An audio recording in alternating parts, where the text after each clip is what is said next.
እዛ በዚህ መካከል እንግዲህ አዲስ በሽታ ስለሆነ ሳይንስ ሰዎች፣ ምሁራን፣ የመንግስት ሰዎች ተሰብስበው ኮሚቴ ያዋቅረው የባህሉንም ዘመናዊዎቹንም ግራና ቀኝ አስቀምጠው የትኛው ነው የሚሻለው እስኪ አምጡ መድኃኒት ማለት ይችላሉ።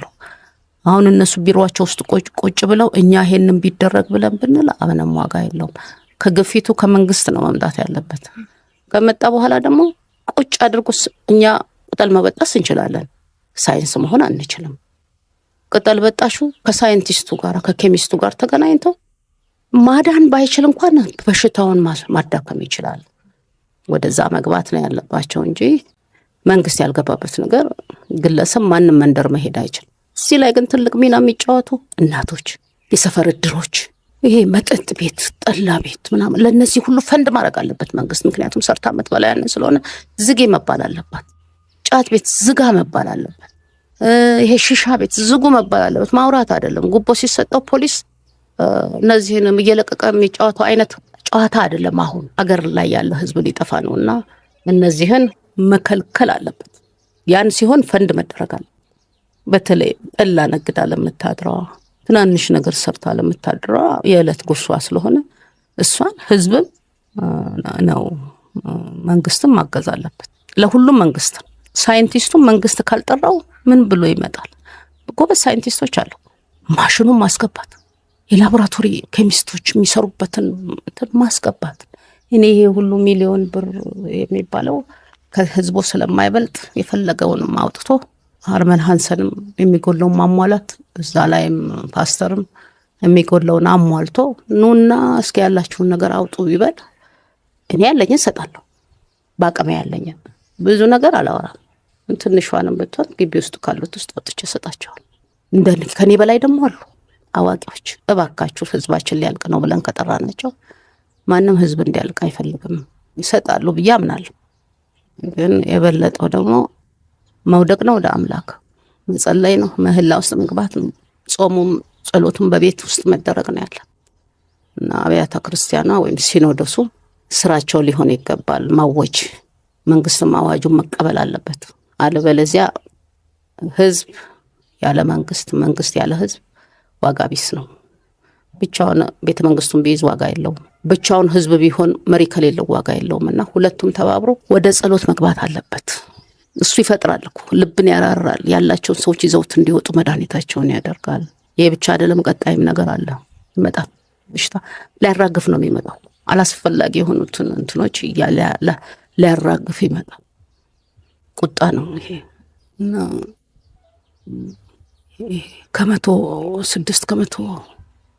106 ዓመት ቆይቶ የሚመጣ ነገር አድጎ ነው የመጣው። ያኔ ትንሽ ነው፣ ህዝብም ትንሽ ነው። አሁን ግን አድጎ ነው የመጣው። ከዛ ደግሞ ቀጣይ ይኖራል። ለዚህ ዝግጁ መሆን ያስፈልጋል። ዲሲፕሊንድ መሆን ያስፈልጋል። የምንታወቀው በጥሩ ሰውነታችን ነበር። አሁን ግን መጥፎ ነን እና እኩል የሚያደርግ ነገር ነው። እኔ ግን በበሽታ ደስታ ሊኖረኝ አይገባም። ግን አሁን ማንንም ስለማይተው ይሄ እኩል ቤተሰብ የሚያደርግ በሽታ ነውና ሁሉም ሰው አስቦ የተጣላ ታርቆ ይቅርታ ተጠያይቆ ወደ ጸሎት መግባት አለበት፣ የመጀመሪያው ስራ። ከዛ በኋላ ደግሞ መንግስት አላስፈላጊ የሆኑትን ስራዎች የሚሰሩትን ሰዎች እየመረጠ ማንሳት አለበት። ለምን እነሱ ናቸው ይዘውት የሚገቡት ወደ ቤት።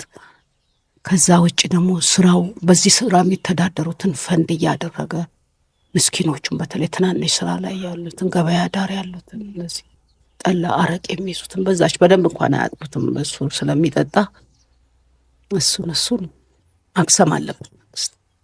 ባዶ ያስቀራል። ዝም ከተባለ እኮ ዓለም ባዶ ትቀራለች ቶሎ ካልታሰብ እንጂ ሁልጊዜ በህዳር የሚነሱ በሽታዎች ቶሎ በጥንቃቄ በጭሱ በምኑ አድርገን ካላጠፋን ዘመናዊ ሆንን። ህዳር ሲታጠን ይባላል እኮ ዘመናዊ ከመሆናችን የተነሳ እነ ቀበርቾን ረስተናል፣ እነ ግዛዋን ረስተናል፣ እነ ወገርት ረስተናል። እጣንም አምልኮት ነው ተብሎ ቀርቷል። እንግዲያው እጣን ቫይረስ የሚያጠፋ ነው፣ ሌላ ምንም ምክንያት የለም። እንደ መስዋዕት ተቆጥሮ በዛ አንጠጣም ቡና እጣን ከተጨሰ እየተባለ ሀገራችን በዚህ ምክንያት ለበሽታ ተጋልጣለች። ቅጠል በጣሽ ከሆነ ጠንቋይ እየተባለ እውቀት ጠፍቷል። እና ነባር እውቀት የሀገር ሀብት ነው። ሀብትነቱ ቀርቶ ጠላት ሆኗል። ግን አሁን ሲታሰብ በግድ አንድ የሚያደርጉን ነገሮች አሉና እንግዲህ ሳይንቲስቱ ማሰብ አለበት። ሳይንስ ማህበረሰቡ ከባህሉ ጋር ሆኖ መፍጠር ያለበትን መፍጠር፣ ትንሽም ቢሆን ማገዝ አለበት። እናቶች ደግሞ ልጆቻቸውን በመቆጣጠር ማገዝ አለባቸው። አባቶች ደግሞ ከውጭ በሚገቡ ነገሮች መጠንቀቅ አለባቸው። ልጃገረዶች፣ ኮረዶች፣ ትልልቅ ስራ ያላቸው ሴቶች መረን ሆኗል አገሩ።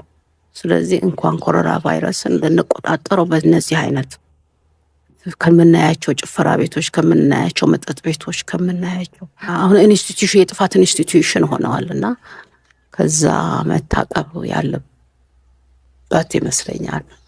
በየመንደሩ ያለ እድር፣ በየመንደሩ ያለ ታላላቅ ሰው ሰብሰብ ብሎ፣ ጎረምሳውም ሰብሰብ ብሎ ስለ ህይወት ማሰብ አለበት። ይሄንን ካምፔን ማድረግ ነው። በእንግዲህ በባህል ሕክምናው ከፍተኛ ስራ እየሰሩ ነው ያሉትና እንደዚህ ለሚመጡ ተላላፊ ነገሮች መፍትሄ ሊሆን የሚችል ሙሉ ለሙሉ እንኳን ባይሆን በመጠኑ ቀደም እንዳሉት መፍትሄ ሊሆን የሚችል ምን የታሰበ ነገር አለ? ከዚህ በኋላ የሚሰሩት? እኔ ስራውን ካቆምኩ 8 ዓመት ሆነኝ። ከ8 ዓመት በኋላ ምንም ላይኖረኝ ይችላል። ግን እንደ እውቀት እንደ ባለሙያ የምሳተፍባቸው ነገር ይኖራል። እዛ ላይ እሳተፋለሁ። እንግዲህ ከእግዚአብሔር ጋር ሊቃውንቶችንም እነግራለሁ። ሰምተዋል፣ ግን መዘጋጀት ነው። ህዝባችን ማለቅም የለበትም። በመነዳው ጦርነቱ፣ መታረዱ፣ መሰደቡ፣ መዋረዱ መቼስ ያልጠበቅናቸው ነገሮች በዚች በምናያት ዘመን ላይ ተዳርሳ ተቀባልን። በቃ መባረሩ እሱን ሁሉ ችለን ደግሞ አሁን ይሄ ከመጣ ምን አርገናል? አምላክ ምን አርገን ነው ይሄን ቅጣት ያመጣው? ወደ አምላክ ምን ጮሃለን? ባለን ነገር ግን እንሳተፋለን። እኔ ብቻ አይደለሁም አሉ የሚባሉ ትልልቅ ሰዎች፣ ሽማግሌ ሰው ያላቸውን ነገር ሰብስበው በመንግስት ደረጃ መሆን አለበት። በዚህ አጋጣሚ ደግሞ ተጠቃሚም አለ፣ ቢዝነስ የሚያደርገዋል። ይሄ እንደ ቢዝነስ መታየት ያለበት አይደለም። እንደ ህይወት አትራፊ ለአንድ ቀን ማዳር ሊያሳድር የሚችል መድኃኒቶችን ካሉን አካባቢዎች ላይ ለቅመን እናዘጋጃለን። ግን ብዙ አይደለም መታሰብ ያለበት።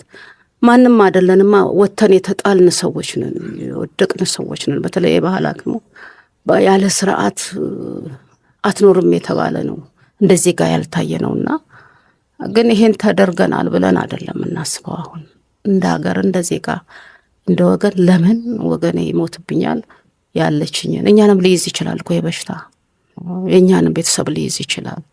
ግን ሁሉንም ቤተሰብ አድርገን ያለንን ነገር እናዘጋጃለን። ትንሽም ብት እንደ ሀገር ደግሞ መንግስት ይዘጋጅ። ይሄ መንግስት እዳውም ነው። መንግስት ያለ ህዝብ፣ ህዝብ ያለ መንግስት ዋጋ የለውም። ጫጫታው ይቅር፣ እስኪ እንርሳው። ተው ብንል የማይሰማን ቢሆንም እንኳን ያንን አቃርገን ትተን ወደ ህይወት እንምጣ። ሰላማችን ሊመጣ የሚችለው ከጤና ጋር ነው። አለበለዚያ ወጥቶ የሚወጋም ወጥቶ ሀገሩን የሚያድንም ህዝብ ላይኖር ነው። ደምሮናል እኮ አልተነካም ህዝቡ። ከዚህ በኋላ ምላለው እንዳይነካ ጥንቃቄ ያስፈልጋል። እቺ ሀገር እናት ናት። ለእኔ ኢትዮጵያ እናቴ ናት፣ ልጄ ናት፣ እህቴ ናት፣ ሁሉ ነገሬ ናት። ምንም ነገር ቢፈጠር እናት አትከዳም።